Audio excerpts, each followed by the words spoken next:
Bonjour tout le monde. Comme vous savez, cette année, la nouveauté de Bas-Canter, c'est nos bâtons d'encens code rouge. Et oui, on l'a dans le chevreuil et dans l'orignal. L'orignal est sorti, ça fait déjà une semaine ou deux. La semaine prochaine, ça va être le code rouge. Oups, je me suis trompée. La semaine prochaine, ça va être le code rouge chevreuil qui va sortir sur le marché. Les encens code rouge, dans le fond, ça le dit, c'est trempé exactement dans la même urine que le code rouge. C'est vraiment des bâtons qui sentent énormément.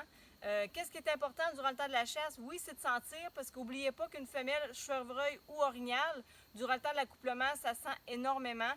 Ça fait des grattages, ça urine sur ses tarsales, ça va se rouler dans les grattés. Donc, c'est important que vous aussi, vous mettez beaucoup d'odeur si vous voulez que le mâle dominant croie à votre histoire, si on peut dire.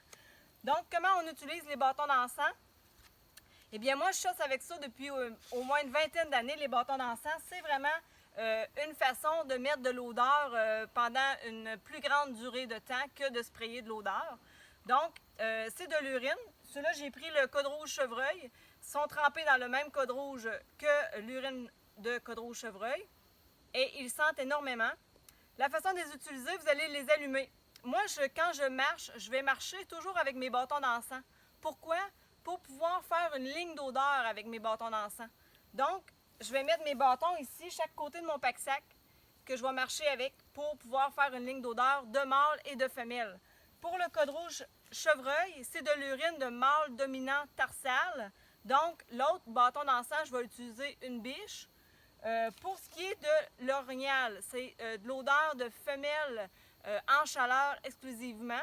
Donc, pour l'autre bâton d'encens, je vais utiliser un mâle. Je vais marcher dans mon chemin en m'en allant ou en revenant avec mes bâtons pour pouvoir mettre de l'odeur partout. Ça va coller sur les branches, les feuilles, ça va garder votre odeur vers votre saline. Ça va vraiment faire une ligne directrice d'odeur pour vous rendre à votre site.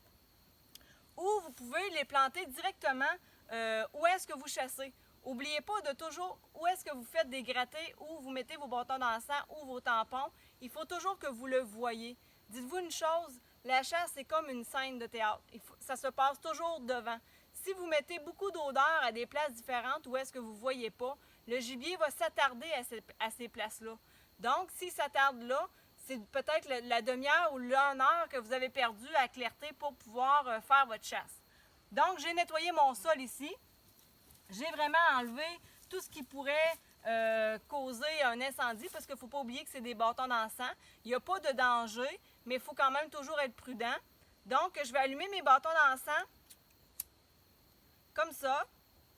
Je vais laisser un peu la flamme prendre après mes bâtons. Et je vais les éteindre comme ça. Vous voyez, ça fait déjà une bonne fumée. C'est une fumée d'urine, il ne faut pas l'oublier.